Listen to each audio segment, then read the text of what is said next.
negative outcomes that I don't need to go into right now, but we know what negative outcomes can be when it comes to getting pregnant, being pregnant, delivery, all these things.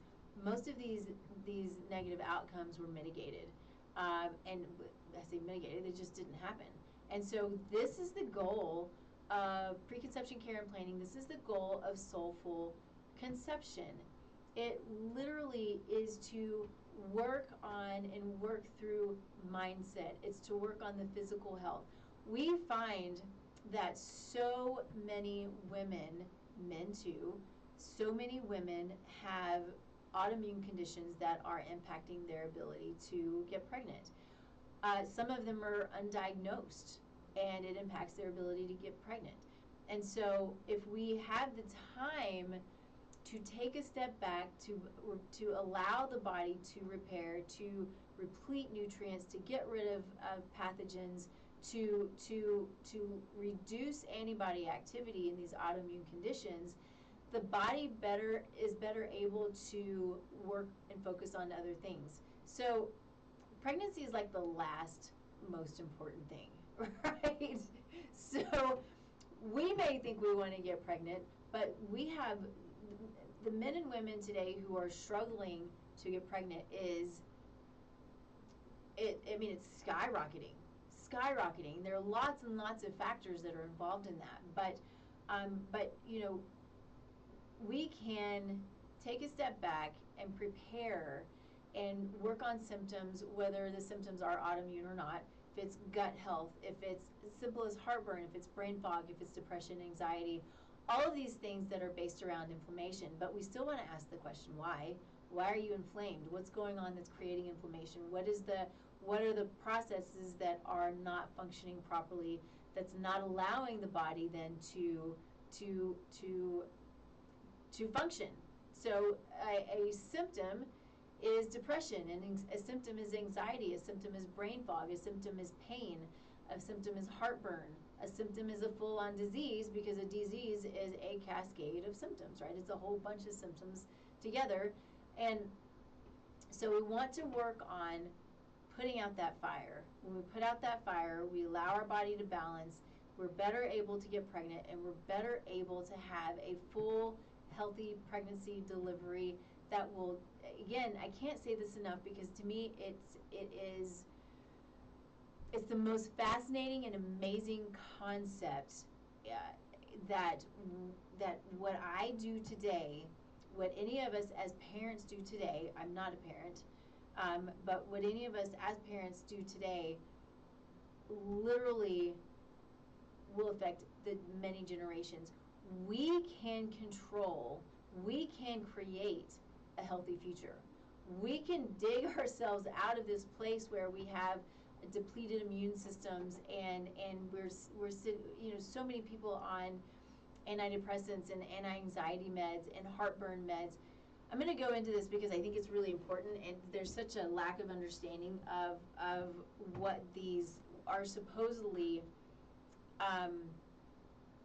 benign meds are doing to us. So, and I'm talking about your PPIs, your acid blockers, those things. So many people are dealing with heartburn and some kind of GI dysfunction. I know it can be really painful and really uncomfortable, and sometimes for a short period of time, maybe that's what you do to get it under control. But there are many things that we can do to get these under control, especially before it's eroded. Again, it goes back to digging for the root cause. We don't have what's called excess acid for no reason, just because. It's actually not excess acid. In almost every case, it's not enough acid. And so your body's not producing enough acid. And then what happens is you eat, and then you get this influx of acid, which is then it hurts and it's uncomfortable. And so then we take the PPIs and we take the antacids. And so there are a number of things that can go wrong with that. For one, know this: if you're taking a PPI, know this, that they are indicated, I think, at max like 2 weeks. I think I've heard there's some that say 6 weeks, but 2 weeks. We have people who are on PPIs for years and years and years. We have, Tums that's over the counter that people are taking for years and years and years. And it's fine that it's over the counter, but it's not benefiting us, it's not helping us, it's actually harming us. We have to have this acid in our bellies. We have to have an acidic environment to control pathogens, to break down food, to break down protein, in order for our bodies then to have the ability to break it down further with digestive enzymes and then to utilize the nutrients within. And so if we are taking these PPIs and acid blockers that are not allowing our bodies to be acidic, or our guts, it's higher up, but to be acidic, to break these things down, pathogens flourish. Our natural microbiome, or good healthy commensal bugs, they tend to become out of balance. They're too low, and our opportunistic and pathogenic bugs tend to grow out of control.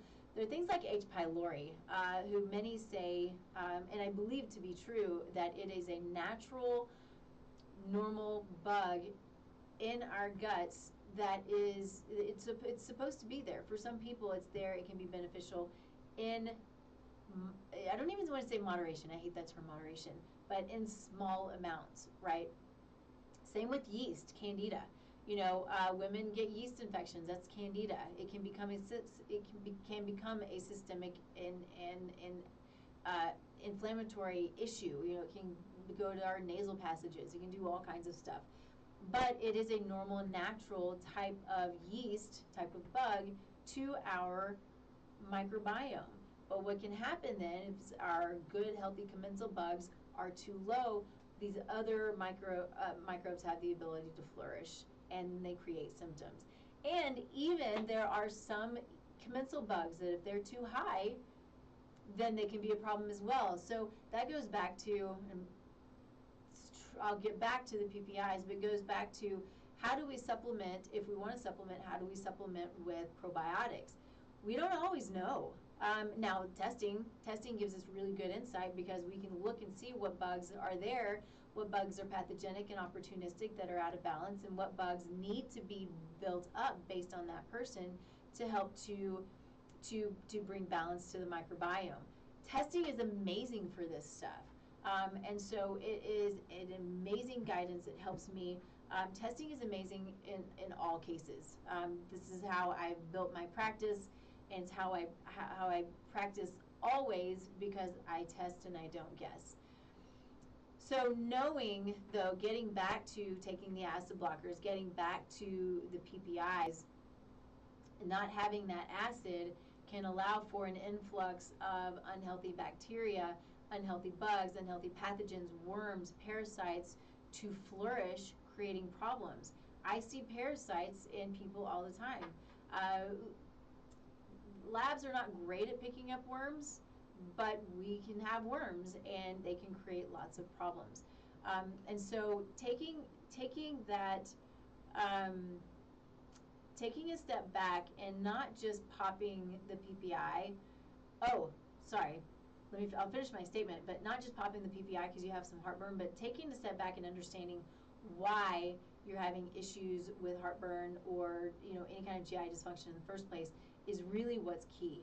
Very, very important to understand the why behind it, because there is a reason for it. There's always a reason. You may have to keep digging. That's why I tell you to build your team. There's always going to be a reason for it. But another problem is, if you're not breaking down and utilizing your nutrients, think about calcium. So know this. Calcium supplementation by itself is a problem.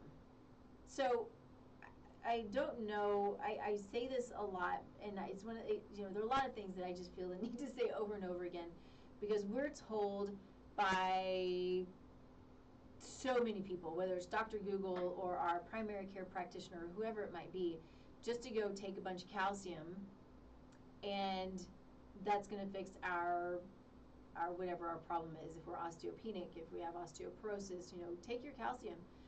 Our bones are not made up only of calcium. Our bones are made up of many, many minerals, trace minerals, and it needs cofactors. It needs all of its buddies, vitamin D, vitamin K, all of these things to put calcium into the right place.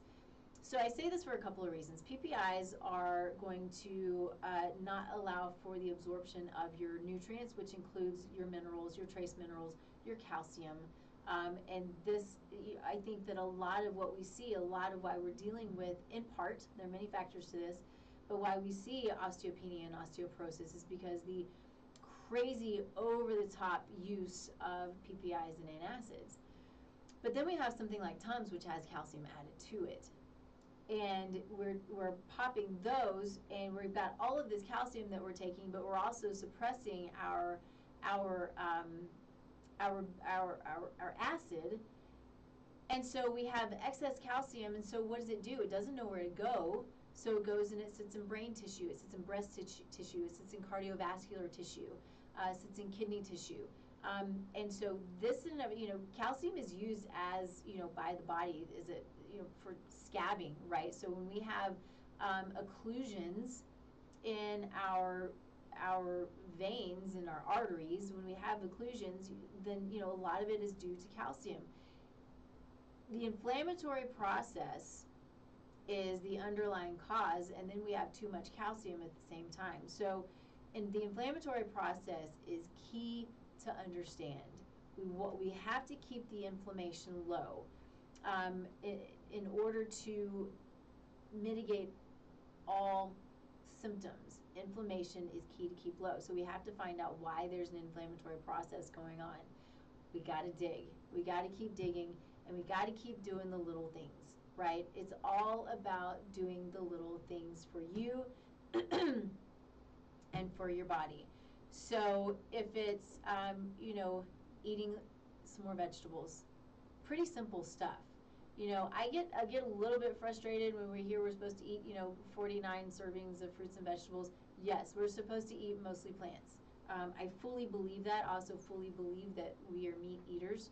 It's how we're built, how we're created. If we don't eat meat, then we are missing nutrients, and we weren't created to naturally just miss nutrients. We're supposed to get our nutrients through our food. And there are nutrients that we don't get if we are not eating meat. Now, I do work with some vegans, and that's totally fine too.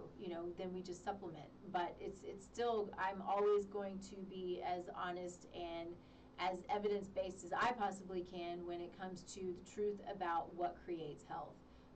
And good healthy fat, good healthy protein from animals that have been grass-fed, that have been pasture-raised, that have been treated well, that have minimal amount of stress.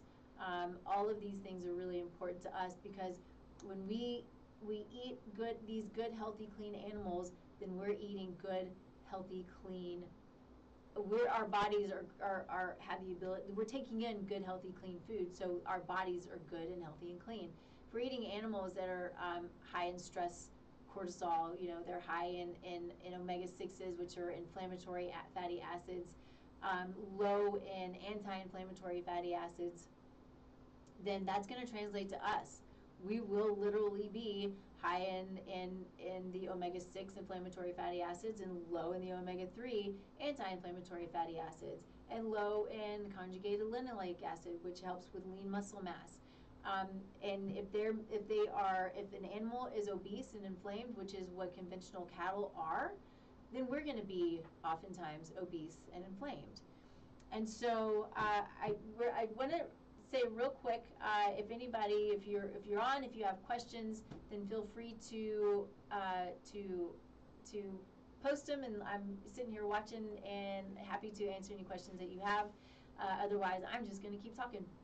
But anyway, so the little things are eating good, healthy food, knowing what good, healthy food is. Don't get tripped up by marketing. Marketing it works really, really well. And so we have people who, are gluten-free, but they're still eating terrible food. We have people who are vegans who are still eating terrible food.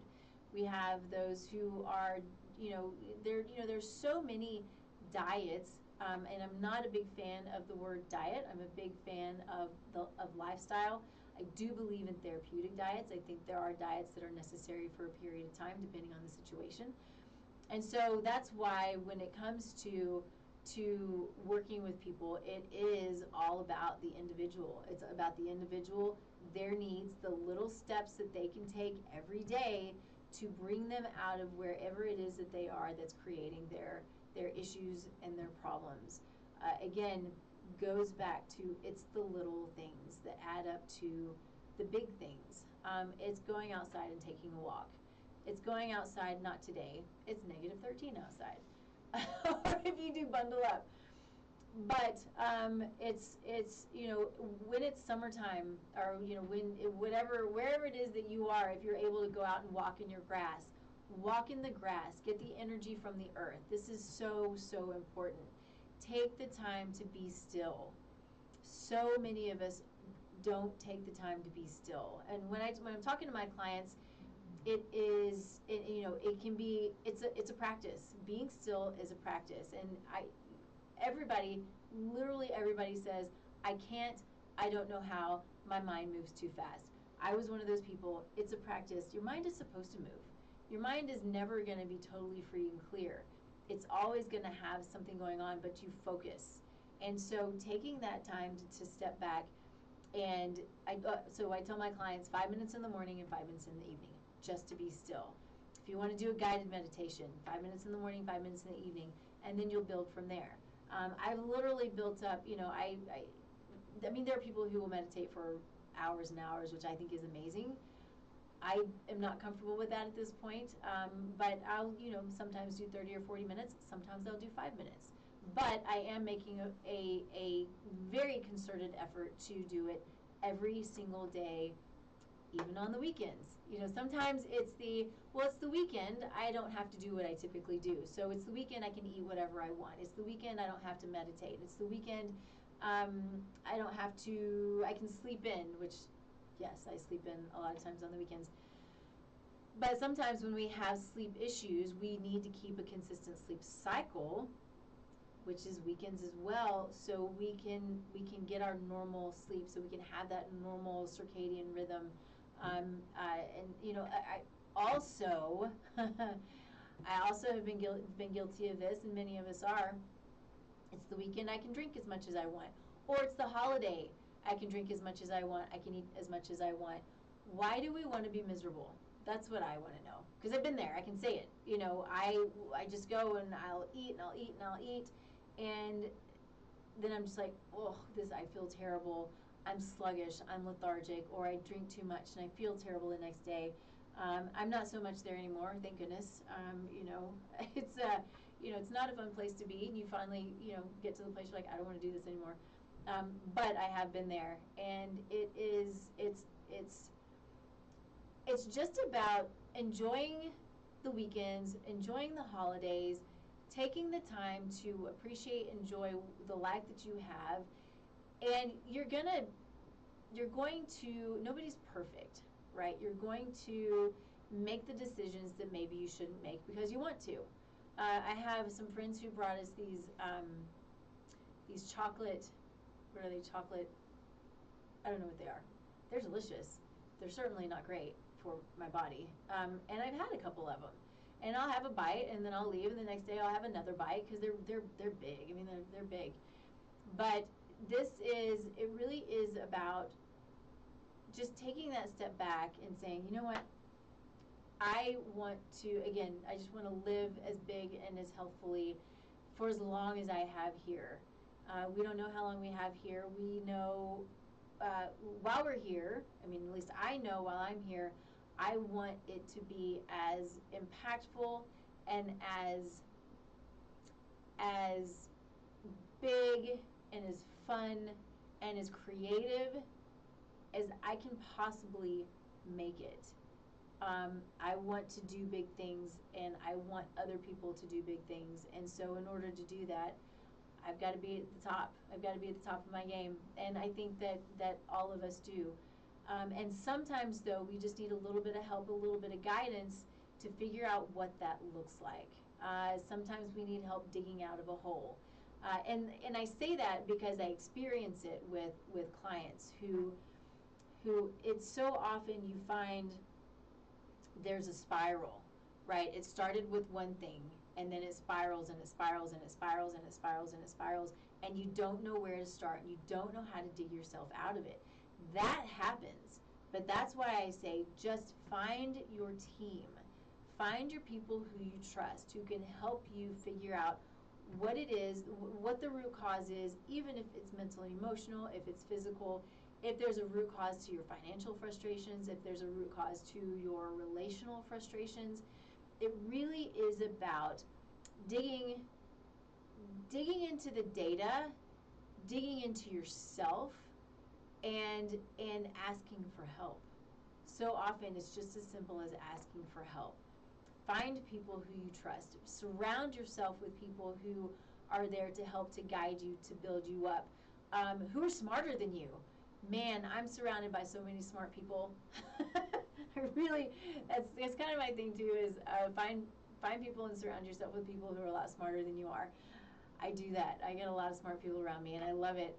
And I take it and continue to build off of it and grow from it. And I think it's important. It also kind of, it humbles you a little bit, which is a good thing as well. So anyway, the little things matter. And I hope that you take that away from this, that the little things matter. The little things matter today, and the little things matter for 7 generations to come. The little things matter for the people who you're around, the things you say, the things that you feel, the things that you experience. They all matter, and they're impactful to the people who are around you. So if you ever have that feeling that what I do doesn't matter, what I say doesn't matter, know that it does. And know that even if you don't know it, and that's the hard thing too, is so often we don't know it. The fun thing when I was talking about my early on experience with my friend Michael, is, we're still friends, and we can talk about this story about where I was when I was, sort of in, corporate America and just studying nutrition just because I wanted to study nutrition. And to where I am now, to where I am more of an expert, always have so much more to learn. I'm always wanting to learn and reading and doing conferences and trying to educate myself, and again, surrounding myself with smart people. But he knows the impact that he made, which I think is really important. But we don't often know the impact that we make. And taking the time to think about what you say and think about what you do, and really pushing yourself and others to be the best that they can be.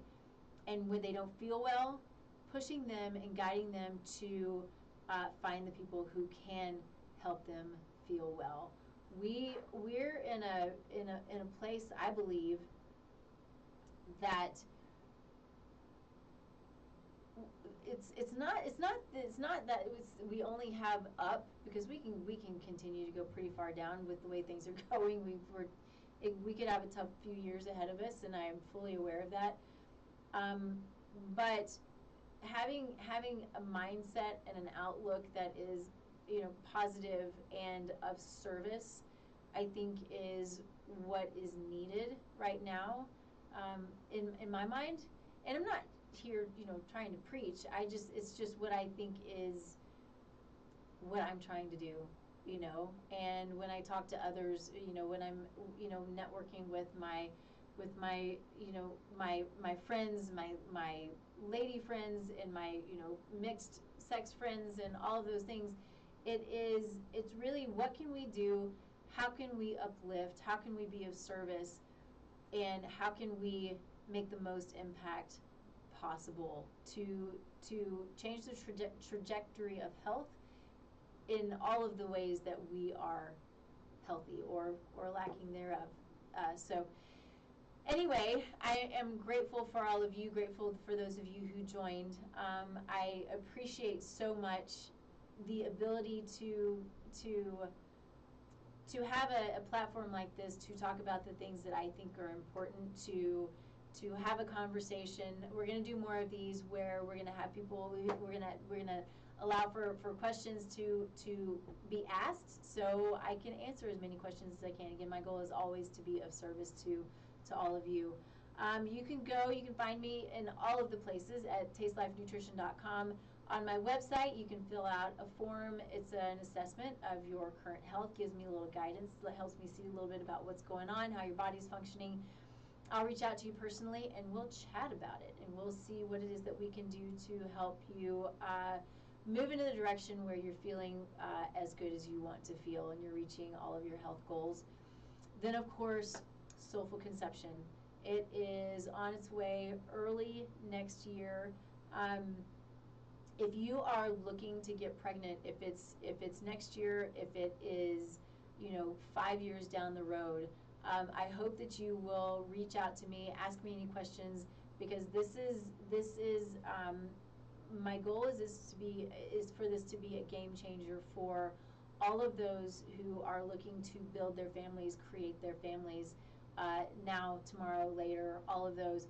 Know this too, that it also is for those who are currently struggling. I will have people involved in this program who are true experts in so many areas of fertility, of the fertility space, that it is going to be it's going to be so robust, and that's what I really want. Is I want it to be robust, I want it to be informative, I want it to be fun, I want it to be educational. So we will have experts in IVF, we'll have experts in hypnofertility, we'll have experts in epigenetics and food and detoxification and all of these things that really matter to having a healthy pregnancy and creating healthy babies. So I hope you all have a beautiful, amazing, and very, very Merry Christmas. I plan to take next week off so I can focus on the business and focus on my year next year. So it'll be a repeat, but I hope that you have a beautiful Christmas, that you are with your family and loving on your family, whatever it is that you're celebrating. Love on your family. Have some fun. Take some time to be still. I hope that you really will take that to heart. Take some time to be still. Eat some good food. Maybe drink a little wine. I will probably have a little bit of wine, and I'm looking forward to it. So thank you. Reach out. Let me know if there's any way that I can be of service to you. And we will see you January 2023. Can't believe it. See y'all later.